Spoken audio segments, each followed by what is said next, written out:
En 30 minutos, MF Economía e Inversiones y Radio 1000 te traen los principales temas económicos del mundo y de Paraguay con Economía a 1000. Este podcast es presentado por la Bolsa de Valores de Asunción, promoviendo los valores del mercado. Buenos días, bienvenidos a Economía 1000. Muchas gracias por la compañía de todos los días, empezando una nueva semana con muchísima información, análisis y, por supuesto, la visita de referentes, tanto del sector público como privado aquí en el programa, analizando de primerísima mano toda la información que se suscite también en ese sentido. Y en esta ocasión no es la excepción, así que también tenemos invitado que enseguida lo saludamos ya. Y, ¿cómo estamos, Ada? ¿Qué tal? Buen Gracias día, por la compañía de siempre. A vos también. Ambas ya con tapabocas, así a modo de prevención. Lo mío de post, ya lo tuyo, bueno, parte de tu alergia me dijiste, ¿verdad? Claro. Todo el mundo ya sabe que sos alérgica. ¿Te parece si empezamos el pimponeo de las principales noticias económicas? Adelante, compañero. MF Economía e Inversiones presenta las principales noticias económicas de Paraguay y el mundo. De acuerdo con Reuters, el 9 de junio de 2025, el oro al contado subió 0,3%, alcanzando $3.317,97 por onza, tras caer antes a $3.293,29, su nivel más bajo desde el 2 de junio. Los futuros en Estados Unidos bajaron 0,2% y el dólar se debilitó un 0,2% frente a una canasta de monedas, lo que abarata el oro para quienes utilizan otras divisas. El debilitamiento del billete verde y las esperanzas en las conversaciones comerciales entre Estados Unidos y China, agendadas para el mismo día en Londres, mermaron la demanda del oro como refugio seguro, da cuenta Reuters. Más información, Ada. Bloomberg en línea nos informa que las bolsas asiáticas subieron 0,9% este lunes, impulsadas por el optimismo en torno a las negociaciones comerciales entre Estados Unidos y China, así como por datos positivos del empleo en mayo. Las acciones tecnológicas lideraron el repunte y las empresas chinas en Hong Kong aumentaron 1,1%. El índice regional acumula una recuperación de más de 20% desde sus mínimos recientes. El rendimiento de los bonos del Tesoro estadounidense a 10 años bajó a 4,49%, mientras que el yen se apreció 0,4%. Y ya a nivel regional, la Agencia Brasil da cuenta que las fábricas en ese país perdieron personal por primera vez en 18 meses, con una caída del 0,4% en abril respecto al mes anterior. Este descenso, medido por la encuesta de indicadores de industrias, se atribuye al encarecimiento del crédito debido al aumento en las tasas de interés desde septiembre del año pasado. Aún así, el empleo industrial acumuló un crecimiento de 2,6% entre enero y abril de 2025 respecto a igual periodo de 2024. Y ya estamos en compañía de nuestro invitado de hoy, a quien agradecemos muchísimo su presencia, como es habitual aquí en el bloque, podemos llamarle bloque financiero porque lo tenemos con él, Lizardo Peláez, asesor y consultor financiero. ¿Cómo estamos, Lizardo? ¿Qué tal? Bienvenido. Saludaros. Me piden, voy a acomodarte mejor tu micrófono, Lizardo, por Aquí una cuestión de una mejor copia. Perfecto. Ahí está. Claro, porque tenés tu computadora, que es obviamente tu base de datos gigantesca, Lizardo. Sí que lo es. ¿Cómo estamos? ¿Bien? Encantado de estar con vosotros, como siempre. Igualmente, Lizardo, agradecerte nuevamente de tu tiempo, tu predisposición y obviamente todo este conocimiento que vas a compartir con nosotros y con la audiencia, por supuesto. Lizardo, quería arrancar, yo te decía, con una cuestión muy básica, porque cuando hablamos del sistema financiero son muchos componentes los que entran a tallar, evidentemente, para saber cómo ha incidido, cómo se ha comportado y bueno, de un tiempo a esta parte hay muchos indicadores también que están teniendo su incidencia en este sentido. Podemos primeramente arrancar con una pregunta muy básica. Cuando hablamos de indicadores financieros, ¿cuáles serían esos más importantes dentro del sistema?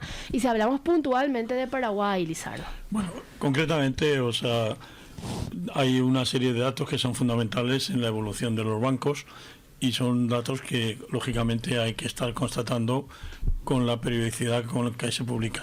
El Banco Central mensualmente hace unos fantásticos informes del sistema financiero en los que se tratan absolutamente todos y cada uno de los puntos principales de las entidades financieras. Los datos básicos son que los bancos tengan una capitalización adecuada.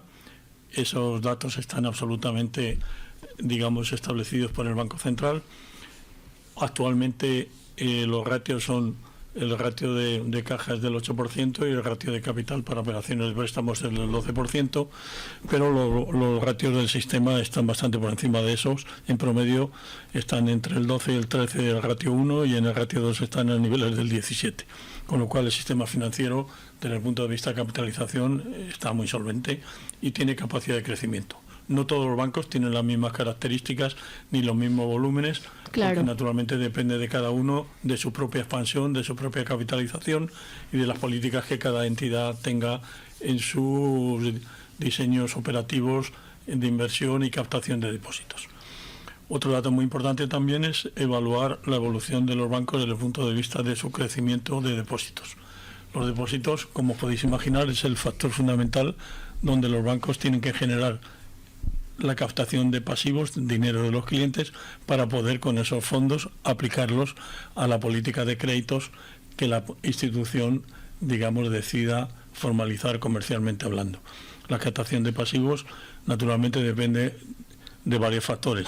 Uno fundamental es la calidad del banco, sí, que lógicamente en la medida tenemos bancos de distintos niveles, no quiere decir que unos sean peores que otros, solamente que son distintos en volúmenes, y obviamente los bancos grandes pues tienen siempre una, digamos, una capacidad de captar mayores volúmenes de clientes porque son más importantes, tienen más capitalización y supuestamente son más solventes, ¿no? Así es. Entonces, en ese caso, obviamente, el tema de la captación de pasivos pues es un factor importantísimo para el crecimiento de los bancos y también para el desarrollo de la propia política crediticia que el país necesita, porque obviamente los clientes que acuden al banco también no solamente colocan dinero, sino también a su vez solicitan préstamos, y ese es el negocio del banco propiamente dicho, ¿no? Entonces ahí es donde hay que ser extremadamente cuidadoso también en la política crediticia. Los bancos tienen que analizar a través de sus departamentos correspondientes la calidad del cliente, hasta qué límite de riesgo podemos asumir con un determinado cliente, y todo eso son aspectos fundamentales que las instituciones tienen que cuidar y mucho. Estos son aspectos absolutamente básicos, ¿no? Lizardo, y cuando hablamos de las tasas efectivas, tanto activas como pasivas, están muy vinculadas también a la política monetaria del Banco Central del Paraguay, que detrás también está un fundamento, la inflación. Claro, el tema de inflación es un aspecto fundamental que lógicamente quien de alguna manera lo controla, lo vigila y toma medidas cuando llega el caso es el Banco Central, y es la tasa de inflación. Sí. Fijaros, por ejemplo, aquí hay Paraguay ha sido un país que a lo largo de los años ha venido manteniendo unas tasas de inflación francamente muy estables, bajas, en comparación con otros países como Brasil o como otros países latinoamericanos que con una tasa de inflación muy alta tienen mucho más problemas. Mientras que nosotros, fíjate, os puedo dar unos datos para que tengáis una Adelante. idea. En el año 2015 la inflación en Paraguay anual fue del 3,1. Sí. En el 2016 3,9. Sí. En el 2017 4,5. En el 2018 3,2. En el 2019 2,8. En 2020 2,2. 2021 se dispara, pero se dispara por el COVID. Es cierto. Y nos vamos a niveles de 6,80. La famosa ola inflacionaria. Claro, eso es 6,80 en 2021. En el 2022 se llegó hasta 8,10 de tasa de inflación, pero en 2023 vuelve a bajar a niveles del 3,7%. 2024 ha sido 3,8%. O sea, os dais cuenta que prácticamente nos hemos estado manejando en los últimos 10 años en tasas de inflación que han estado, salvo en la etapa COVID, por niveles por debajo del 4%. ¿Cómo estamos ahora en 2025? Este es el tema importante. 2025 ha presentado unos datos bastante diferentes a las expectativas. La tasa de inflación que el gobierno asume conseguir a lo largo de este ejercicio se mueve entre niveles del 3,5, 4%, 3,8, más o menos ese nivel. Pero el dato es que al mes de mayo, a pesar de que el mes de mayo ha sido muy bueno porque la inflación registrada ha sido cero, el dato de inflación acumulada es del 3%. Y tenemos por delante 7 meses. Aún. Entonces, alcanzar los objetivos de 3,5, 3,8 o 4% no va a ser fácil. Ahí hay factores que pueden influir mucho, además, sobre todo el segundo semestre del año. ¿Cómo cuáles cuando hablas de factores? Pues mira, uno de los factores importantes es que a partir del segundo semestre los ingresos de divisas no son tan significativos con la primera parte del año por las campañas agrícolas. Pero luego después hay otro factor también que no podemos ignorar, y es que en el último trimestre del año es justamente cuando las empresas empiezan a estoquearse de mercancías cara a la campaña navideña, empiezan a importar productos, tienen que pagar a sus proveedores, y eso tiene una tendencia alcista en los precios y en el tipo de cambio, y eventualmente en la tasa de inflación puede ser también.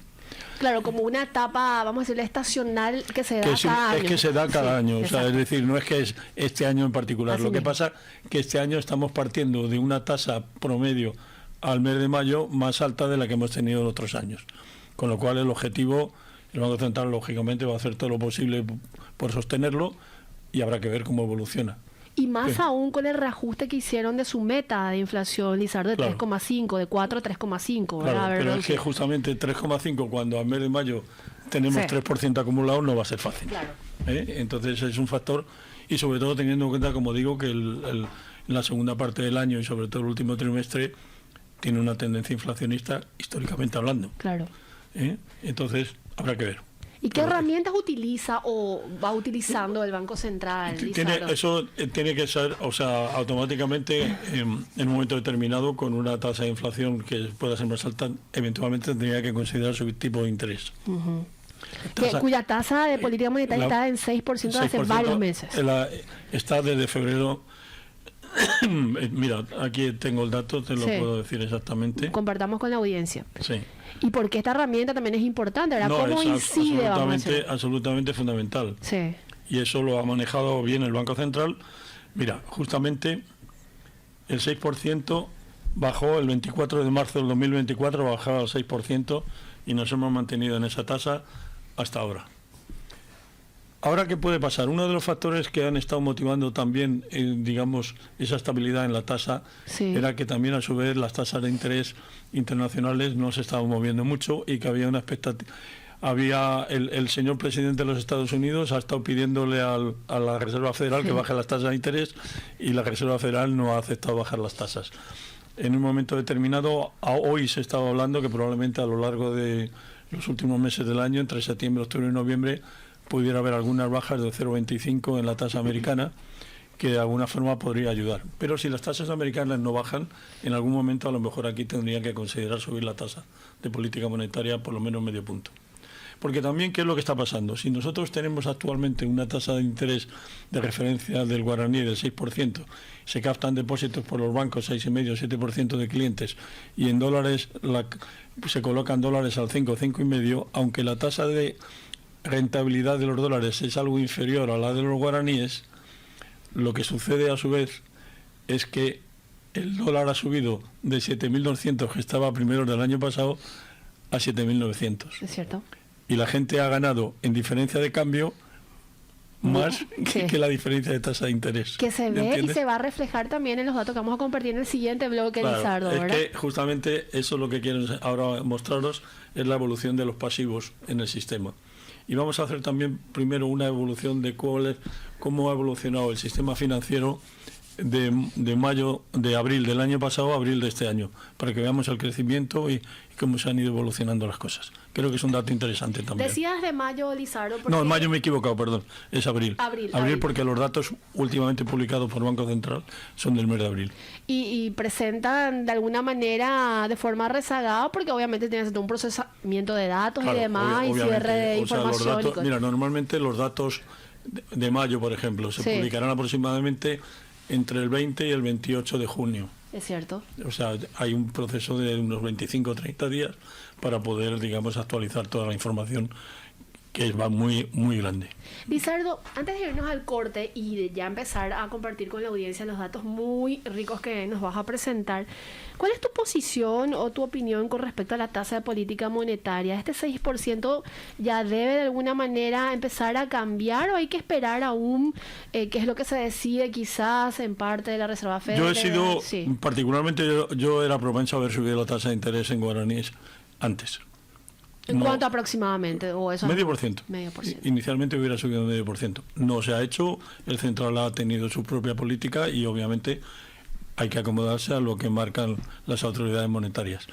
La cuestión ahora es, si bajan las tasas de interés en USA como se está hablando, sí, en un momento determinado puede sostenerse la tasa al 6%. Ajá. Pero si no bajase la tasa de interés en Estados Unidos, yo propondría subir 0,5% la tasa. Pero es una opinión muy personal. Claro. Estamos hablando con, digamos, expresando puntos de vista que naturalmente se pueden compartir o no. Claro, pero yo te digo que está en línea a lo que también en algún momento dijo Manuel Ferreira, economista y bueno, ex ministra de Hacienda, entonces. Exactamente. Porque esto ayuda de alguna manera a ir dinamizando la economía, ¿verdad, Lizardo? Claro, y es que además también pasa una cosa, en la medida, como te digo, en la medida en que la tasa del dólar se ha hecho más atractiva por la revaluación del tipo de cambio, lógicamente el nivel de guaraní es el menor en el sistema. Que vamos también a compartir a la vuelta del Eso es. Lizardo, te quedas con nosotras hasta el final. Por supuesto, como siempre. Gracias. Estamos en compañía de Lizardo Peláez, asesor y consultor financiero. Y vamos a la primera pausa y a la vuelta seguimos con mucha más información en compañía de Lizardo. Seguís escuchando Economía Mil. Muchas gracias por acompañarnos todos los días. Aquí, como decía, está Lizardo Peláez, asesor, consultor financiero. Y vamos a seguir abordando el tema de los datos del sistema financiero paraguayo. Muy, muy interesantes, por cierto. Pero antes, tenemos que compartir nuestro segmento brevísimo de la cifra del día. Adelante, Ada. 50 es el valor aproximado del índice de dependencia demográfica en 2022, lo que indica que por cada 100 personas en edad de trabajar hay 50 que no lo están. Este indicador compara a quienes tienen entre 15 y 64 años con los menores de 15 y mayores de 65. Aunque es una aproximación, permite anticipar tendencias hasta al menos el 2050, explicó Milciades Brites, jefe del Departamento de Demografía del INE. Si te interesa descubrir más detalles, puedes escuchar el podcast completo en Spotify y búscalo en el perfil de Economía Mil y mantenete al tanto de todo. Y también hacemos un pimponeo rápido de las noticias nacionales. Forbes Paraguay dice que Taiwán eliminó los aranceles a la carne porcina paraguaya, lo que mejora su competitividad en Asia y genera expectativas de crecimiento en el sector. Paraguay ya exporta a Singapur y busca habilitar mercados en Filipinas, Japón y Corea del Sur. La medida también representa una oportunidad para integrar a pequeños y medianos productores a la cadena exportadora. Por su parte, Infonegocios, ¿qué dice, Ada? Informa que la ganadería paraguaya enfrenta un escenario complejo por los precios volátiles y el clima extremo. En el Chaco, las sequías de los últimos 5 años aumentaron el endeudamiento y la inestabilidad de precios dificulta las inversiones. El mercado interno solo absorbe entre 25% y 30% de la producción, mientras que 2 frigoríficos concentran cerca del 70% de las compras. Y como es habitual, la consultora MF Economía e Inversiones realiza un artículo económico todos los días en el impreso de ABC y también que se replica en el digital. Y en esta edición se aborda que el Fondo de Garantías de las Micro, Pequeñas y Medianas Empresas, conocida como FOGAMI, gestionado por el FOGAPI, está cumpliendo su objetivo de reducir las barreras al crédito para las MIPYMES en Paraguay. A mayo de 2025, las pequeñas empresas concentraron el 43% de las garantías activas, seguidas por las microempresas con 32% y las medianas con 18%. Estas empresas agrupan más del 80% de los trabajadores vinculados a créditos garantizados, 36% en pequeñas, 17% en micro y 29% en medianas. Más de este artículo y otros donde pueden leerlo y profundizar. ¿Ah? Pueden encontrar en todas nuestras redes sociales y también en nuestra página web. Seguimos en compañía de Lizardo Peláez, asesor y consultor financiero. Vamos a meternos ahora de lleno en los datos que a mí me encanta compartir y a Lizardo mucho más con su amplia base de datos también. Lizardo, en el bloque anterior estamos hablando de la tasa de política monetaria, mencionabas también lo del tipo de cambio y si tuviéramos que ya ir compartiendo datos como la evolución del sistema financiero en este comparativo abril 2024 abril 2025. ¿Qué datos tenemos? Tenemos datos importantes y creo que muy significativos. Fijaros, por ejemplo, En abril 2024 la cartera de créditos era de 148 billones de guaraníes y subió a 178 en abril de 2025. Ha subido un 20,04% la cartera de crédito del sistema. Esto es magnífico porque significa que evidentemente el país sigue desarrollándose y sigue económicamente bien. Esto de crédito es total y estamos hablando solamente de bancos, Lizardo. Estamos hablando de bancos. Las financieras en el país son pequeñas todavía, su volumen es de 6 billones de guaraníes, que no es nada significativo. No cambia, sí. No cambia prácticamente nada, ¿no? Pero estoy hablando solamente bancos. ¿Okay? Esto está incluido guaraníes y dólares. Bueno, eso es el total de los depósitos. Perfecto. Muy bien preguntado. Los depósitos en abril 2025, en abril 2024, perdón, en total eran de 155 billones. Han subido a 174 billones en abril 2025, lo que representa un aumento del 11,85%. De esos 155 billones, 83 billones, casi 84, están en guaraníes y 72 billones están en dólares. Y al ejercicio 2025, los depósitos en guaraníes han evolucionado de 84 a 90,7 billones, mientras que los depósitos en dólares por el contravalor en guaraníes han subido de 72 billones a 83,6.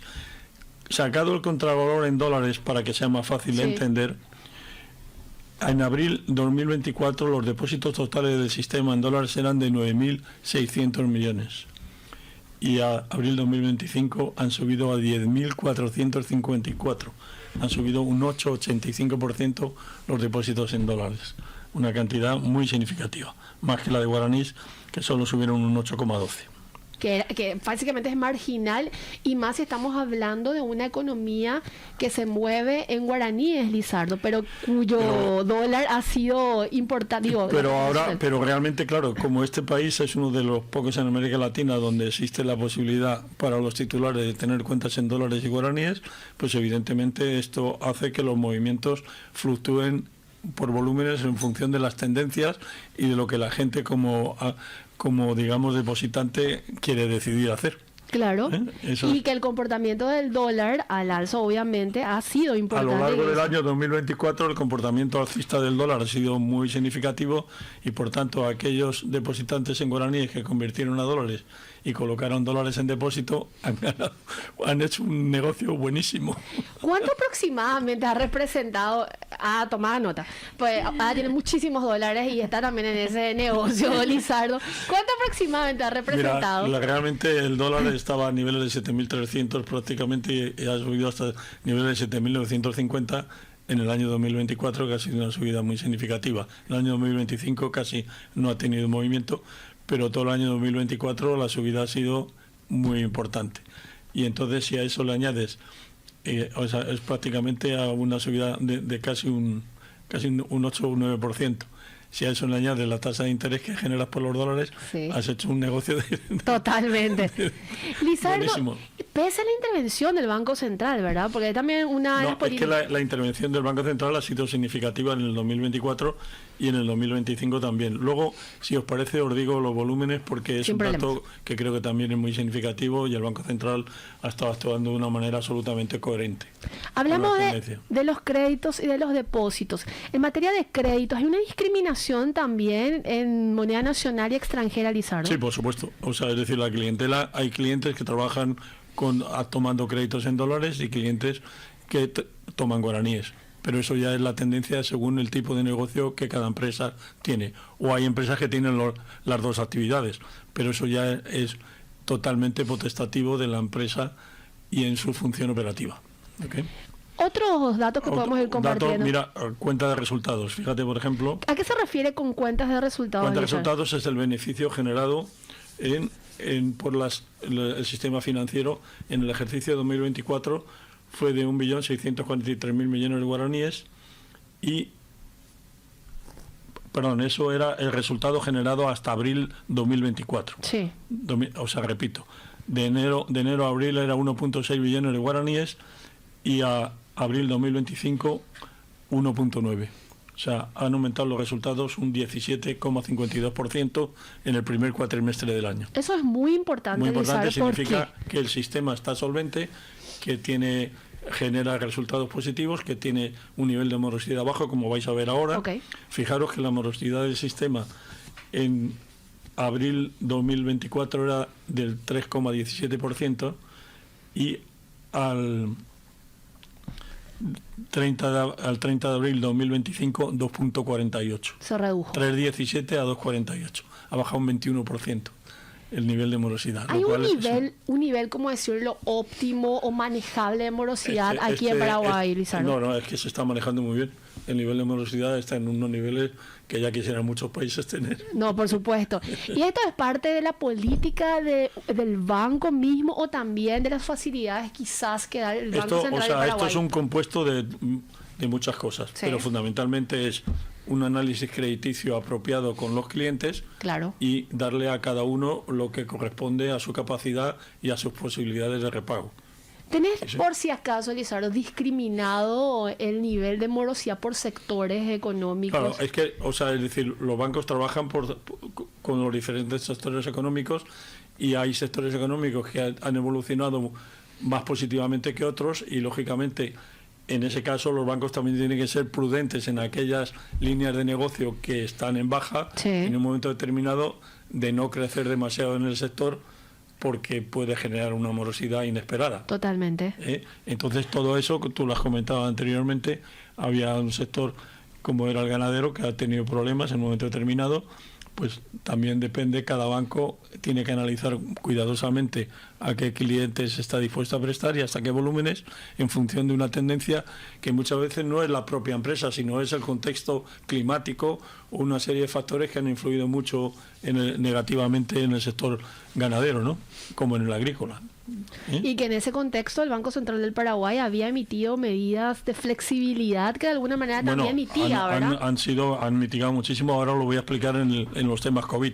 Adelante. Pero vamos a seguir con esto. Sí. Los bienes adjudicados significan los volúmenes que los bancos en un momento determinado, con los créditos que tienen y con las garantías recibidas por esos créditos. Hay casos en los que el cliente no puede pagar su deuda y en un momento determinado el banco tiene que ejecutar las garantías que tiene.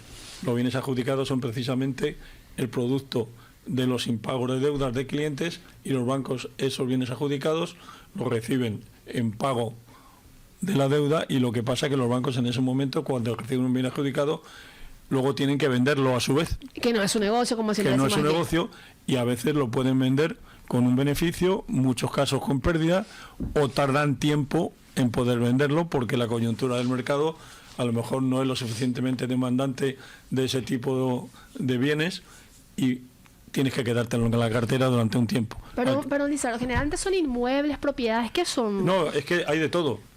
A veces son inmuebles, a veces son terrenos, hay todo tipo de garantías, ¿entiendes? Sí. Y claro, también depende esa garantía, si luego en el mercado secundario o en el mercado, cuando vayas a liquidar, tiene el valor al que te has adjudicado, Claro. ganas o pierdes. O cuánto tiempo tardas en venderlos. En Y el deshacerte, tiempo que pues. tardas en venderlos tienes que financiarlos con tu patrimonio. Y eso es un coste. Imagino. ¿Y cómo están este componente de bienes Bueno, adjudicados? el nivel de bienes adjudicados a abril 2024 era 2,2 billones de guaraníes y ha subido a 2,4, ha subido un 8%. Ha subido poco.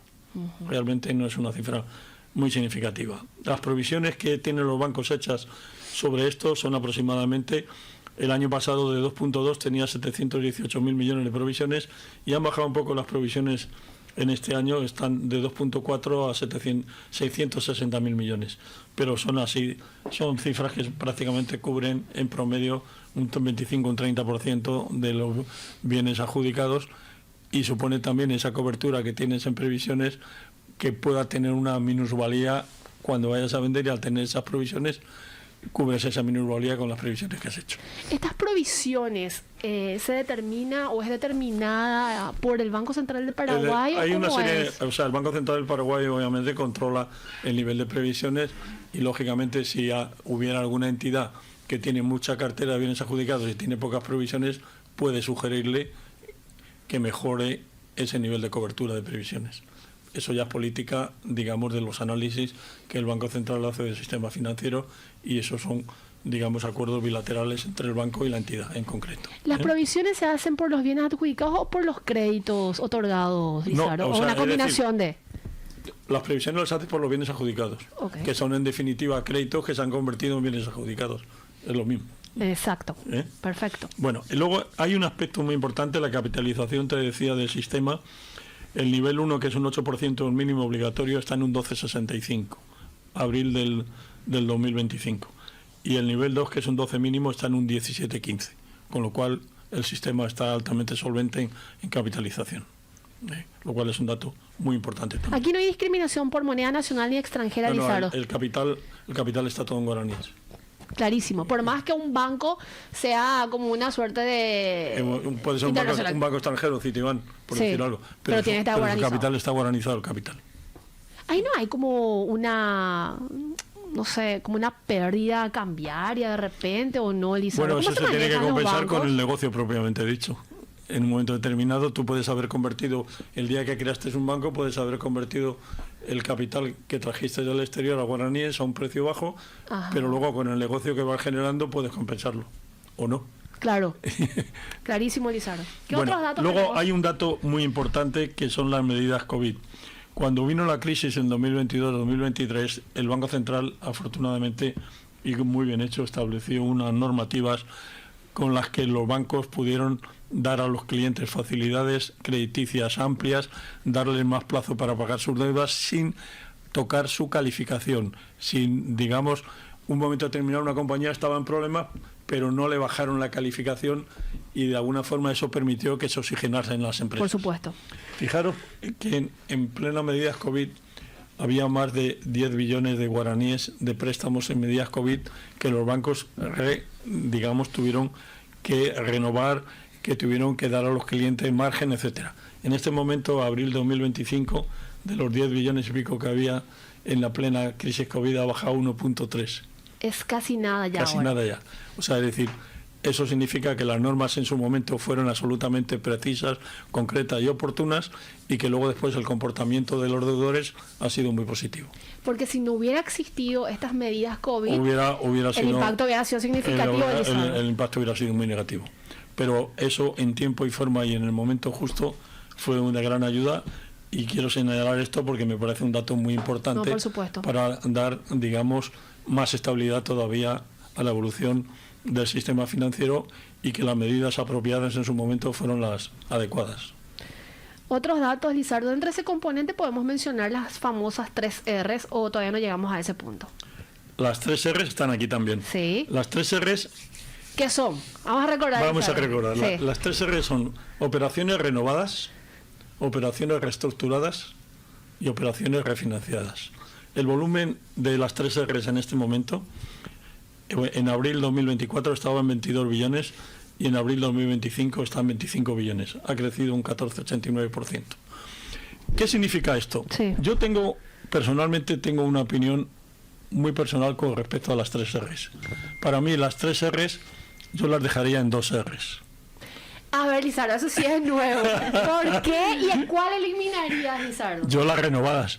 ¿Por qué, Lizardo? Porque yo cuando renuevo a un cliente le estoy renovando porque está cumpliendo sus compromisos de pago en tiempo y forma.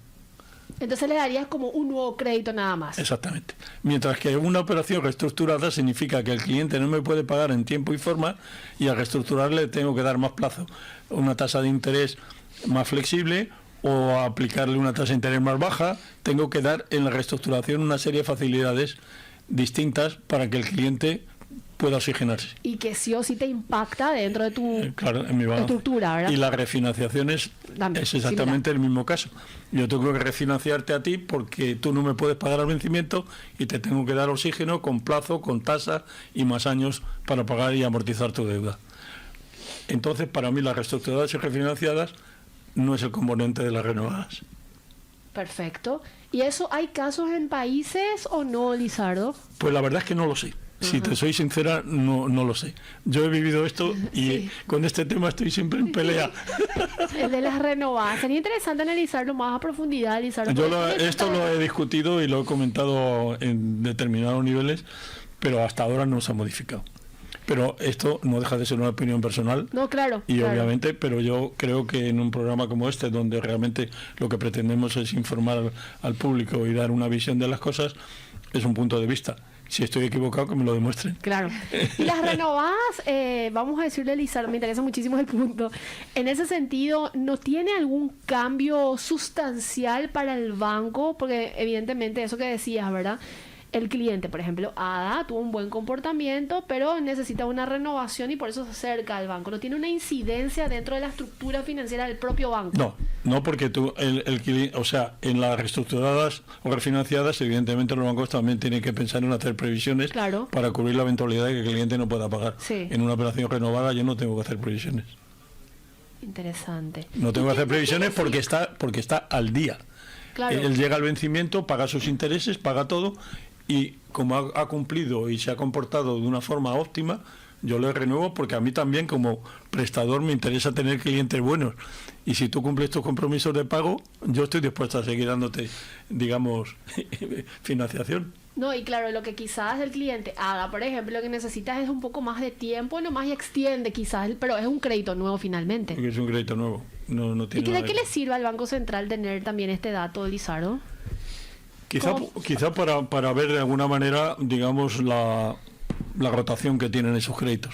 Es el único argumento que puedo ver.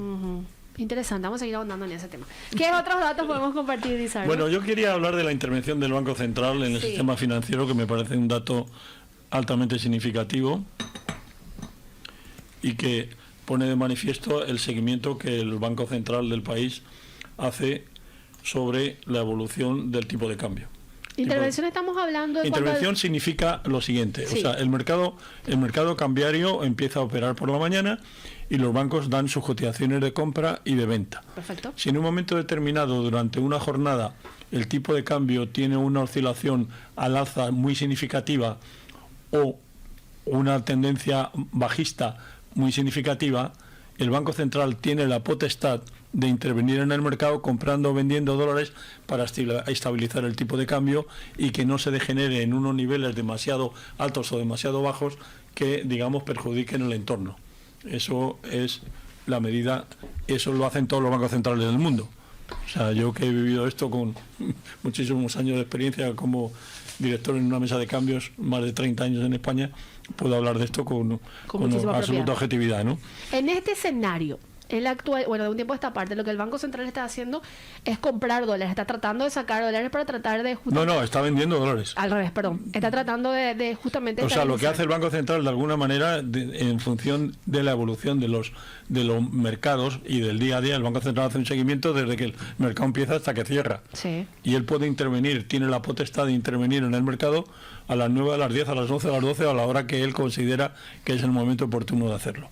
Pero fijaros, por ejemplo, en datos significativos. Vamos a ver, el año 2024, en el mes de enero de 2024, el Banco Central vendió 60 millones de dólares al sistema bancario para estabilizar el tipo de cambio. En febrero solamente vendió 3 millones y medio. Nada, casi nada. Casi nada porque el mercado estaba tranquilo. Sí. En marzo vendió 16 millones de dólares nada más. Y en abril vendió 324 millones de dólares. Explotó, Lizardo. Explotó. El tipo de cambio se fue arriba. ¿Y cuánto acumula, Lizardo? Bueno, entonces en el año 2024 el Central vendió un total de 1.548 millones de dólares. Si no hubiera hecho eso el Banco Central, el dólar hubiera estado mucho más alto. Por supuesto. Y eso, lógicamente, forma parte de la política, digamos, cambiaria del país y también del seguimiento que el Banco Central, como órgano correspondiente, tiene que hacer. ¿Qué está pasando en el 2025? Bueno, el 2025 ha sido también un año complejo. Sí. Y de alguna manera el Banco Central ha seguido con su línea de intervención de forma muy positiva. Y fijaros, en el mes de enero 2025 vendió 121 millones de dólares. Mucho. En el mes, mucho más que... No, por supuesto, comparativo. En el mes de febrero vendió 115 millones de dólares. Ok. En el mes de marzo 186 millones de dólares y en abril llegó a 219 millones de dólares. Y en el mes de mayo, que ha sido el de los meses más flojitos, estaba prácticamente en 60 en el 23 de mayo, que es el último dato que tengo yo aquí disponible, porque ahora ya en esta página tengo otro dato más, pero prácticamente en lo que va de 2025 estamos por encima, alrededor de los 700 millones de dólares. Versus los 1.000 millones de dólares del 2024, un poco más del 60%, Sí, Lizardo. exacto. O sea, este año ha tenido que ser bastante agresivo en su política monetaria, perdón, en su política cambiaria, para de alguna forma, digamos, controlar que esto no se dispare, ¿no? Y ahí quiero hacer un paréntesis, Lizardo. En Paraguay se está dando un fenómeno un tanto adverso a lo que está pasando a nivel internacional, o al menos en las últimas semanas, donde el dólar se fue debilitando, en Paraguay se fue apreciando. Ha habido, sí, un movimiento en el dólar bastante... o sea, está variando prácticamente casi constantemente en todos los países, ¿no? Sí. Si tú miras el real, por ejemplo, yo te enseño no, porque no podemos ver los gráficos, pero los gráficos de movimiento real han sido enormemente variantes. Ha habido un momento que han estado cotizando los real a niveles de 6,20 contra el dólar, y ahora está a niveles de 5,55. Y esas variaciones, o sea, son tremendas, y esos factores pues obviamente también influyen bilateralmente. Claro. Con el comercio. Para nosotros también nos influye mucho. Ha habido un momento determinado donde el real guaraní ha cotizado a niveles de 1.220 guaraníes por un real, que estaba perjudicando claramente todo nuestro negocio de frontera, porque si tú eres el brasileño que vienes a comprar a Paraguay y el cambio ha bajado tanto, pues no te incentiva Totalmente el consumo, ¿no? Mientras que ahora mismo tenemos el real guaraní está a niveles de 1.420, con lo cual evidentemente estamos en un cambio mucho más estable y que ayuda mucho más el comercio fronterizo. el comercio de frontera, ¿no? ¿Qué otros datos tenemos que explorar, Lizardo, en materia de sistema financiero? Bueno, podemos ver un dato que es importante también, es la... Vamos a ver un segundito. Estábamos hablando de las 3 R's, después Sí, nos bueno, fuimos a intervenciones. En intervenciones hemos hecho todo un análisis de este tema. Muy interesante. Entonces vamos a ver. Mayo. Pasaron muchas cosas en estos 5 primeros meses del año. Y es que a mí lo que, como te digo, lo que me preocupa es el tema de la inflación. O sea, es decir, ese 3% acumulado a mayo, para poder defenderlo y alcanzar los objetivos del Banco Central, no va a ser nada fácil. No, yo como decías, nos quedan 7 meses del año, así que hay todavía mucho por delante. Tenemos en un escenario de alta incertidumbre, Lizardo, ¿verdad? Claro, eso genera no pocos problemas, evidentemente, ¿no? Totalmente. Bueno, vamos a ver presentación en mayo. Decir también que estos datos que está compartiendo Lizardo, el mismo los procesos están disponibles en el Banco Central de Paraguay. Eso está disponible. Lo que pasa es que, claro, el Banco Central los tiene presentados en su sistema, mientras que yo, todos esos datos que son procedentes del Banco Central, obviamente lo que hago con ellos es un análisis profundo para compartir estos datos para compartir estos datos y hacer todo. Fíjate, por ejemplo, la inversión crediticia, los bancos, o sea, para que tengamos una idea de cuáles son los volúmenes de un total de 176.8 billones de guaraníes que tiene el sistema globalmente de préstamos en guaraníes, todo en guaraníes puesto, aunque parte está en dólares y parte en guaraníes, como hemos dicho. Un dato importante es ver quiénes son los bancos que tienen mayor volumen de cartera por colocaciones netas. El primer banco es Continental con 34.6 billones. El segundo es Sudamérica con 32.3. Itaú el tercero con 24.5. GNB con 17.8. Fomento 17.5. Y a partir de ahí, de 17 hasta el banco 5, que es Fomento, Arlar baja, ya está en otro nivel, 8.7 billones. Familiar 7.7 billones. Como se sabe, está hablándose de la fusión Arlar Familiar, pero ahora eso está un poco parado. Y luego ya después están toda la serie de bancos que ya los volúmenes que tienen son mucho más bajos. Esto es créditos, un ranking de bancos por política crediticia. ¿Y de depósitos? Sí, te digo. Escucha que así tu banco está ahí, es muy interesante. Porque eso que decías, Lizardo, hay políticas que tienen de diferentes bancos y obviamente generan o no atracción, ¿verdad? Claro, o sea, hay bancos que en un momento... Ten en cuenta que, por ejemplo, los bancos más pequeños, obviamente para captar depósitos tienen que ser más atractivos en tasa de interés que los bancos grandes. Por supuesto. Y eso es una lógica histórica, ¿no? Sí. No es de aquí, es de todo, ¿no? Ajá. Mira, en depósitos, el primer banco es Continental con 27.2 billones, Sudamérica 26.6. Ya sabéis que Sudamérica se fusionó con Banco Regional. Sí. Igual que luego después tenemos el caso, o sea, el otro caso de otra fusión también importante. Ha sido de familiar con... No, esa todavía... Visión. La división que ha hecho el banco... bueno. Así es. Bueno, pero volvamos a lo que comentamos. Sí. 27.2 billones es el volumen de depósitos de Continental, 26.6 en Sudamérica, Itaú 25.2, GNB ya baja 19, casi 20 billones, Fomento a 18, Bueno baja 12 billones y ya a partir de ahí Atlas está con 8, Basa con 7.3, Familiar 7.1 y a partir del siguiente Banco ya baja a 4.7, Interfisa 4.1, Banco Río 3.8, Zbanco 2.7, Solar 2.4. Son bancos ya mucho más pequeños en volúmenes y obviamente es complejo para ellos el pelear, claro, por decirlo de alguna manera, la captación de depósitos y mantenerse activos, pero los bancos hoy por hoy todos están funcionando bien, pero cada uno en su nivel, obviamente, ¿no? Claro. Lizardo, nos quedan aproximadamente 2 minutos antes de terminar y nos faltaron otros puntos para abordar, como por ejemplo lo que se conoce como ratios de eficiencia. Eso puedes... Sí, los ratios de eficiencia. Sí, explicarnos brevemente. Bueno, el Lizardo. ratio de eficiencia significa la rentabilidad, o sea, es decir, cuánto gasta una entidad. El ratio de eficiencia es de cada 100 que genero, Sí, ¿cuánto gasto? exacto. Si la eficiencia en lo que gasto está entre 40 y 50% de lo que ingreso, mi eficiencia es buena.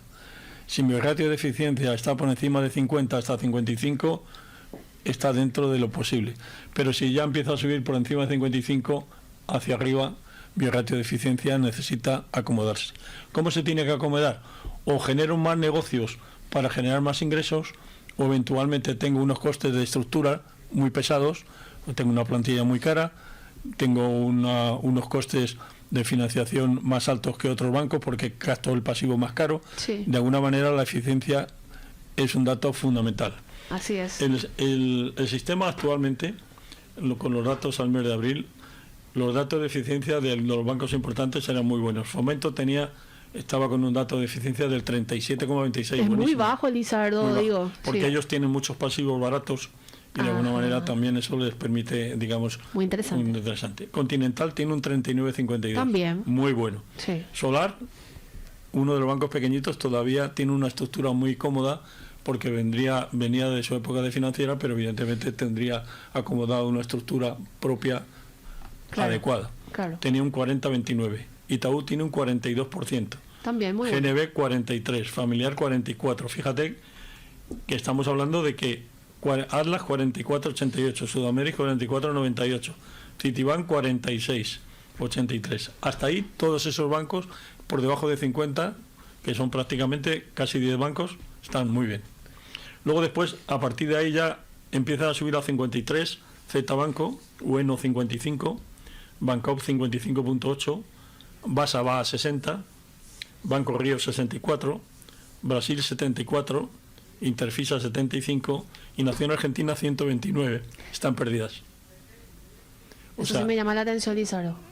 A mí también, pero bueno, evidentemente... Esos son datos son datos de balance y no hay más que hablar. Porque quizás podríamos explicar, medio justificar que hay una inversión en tecnología, pero el Banco Argentina casi no. No, Argentina lo que pasa es que es un banco muy pequeño en el país y en un momento determinado, bueno, puede tener una estructura que le haya hecho tener unos resultados negativos temporalmente, ¿no? Pero evidentemente sigue siendo un banco muy importante en su país, ¿no? Lizardo, yo te invito a un nuevo capítulo dentro de aproximadamente un mes cuando salgan nuevamente ya los indicadores del sistema financiero en Paraguay. Yo creo que es muy bueno hacer esto porque de alguna manera el poder informar de la evolución del sistema mes a mes creo que es muy importante. Totalmente de acuerdo contigo, Lizardo. Esta última consulta y cerramos el programa y agradecerte infinitamente tu tiempo, tu predisposición y obviamente compartir estos conocimientos que tenés. Si tuvieras que darle una calificación a los primeros 5 meses del año en materia de comportamiento del sistema financiero, ¿cómo lo calificarías? Yo lo califico de bueno. Yo creo que el sistema está bien. Digamos, tenemos que seguir cuidando bien la captación de depósitos. Hay un dato muy importante. Fijaros que con esto que hemos dicho, que la gente se había dolarizado más, hay un dato muy significativo. El 50% de los pasivos en dólares están a plazo fijo, lo cual significa que la gente tiene tranquilidad, tiene seguridad y se siente cómoda en el país y con sus bancos. Qué interesante, Elizabeth. Ese dato es muy importante. Y no quiero dejar de manifestarlo porque esto repercute de una forma muy notable en el país y es significativamente bueno que lo conozcan por supuesto. nuestros oyentes, ¿no? Lizardo, muchísimas gracias por el tiempo. Que tengas un excelente día. Lo mismo te deseo. ¿Estuvimos con quién, Nada? Lizardo Peláez, asesor y consultor financiero. Yo agarré todo el programa hoy, Ada, porque estaba así súper con las luces. Bueno, aunque tuve ahí como 2 trastabilladas, pero normal, ¿verdad, Lizardo? De entre tantos números. Y bueno, nos vamos despidiendo. Que tengan un excelente día. Mañana nos reencontramos puntualmente a las 11. Este podcast es presentado por la Bolsa de Valores de Asunción, promoviendo los valores del mercado.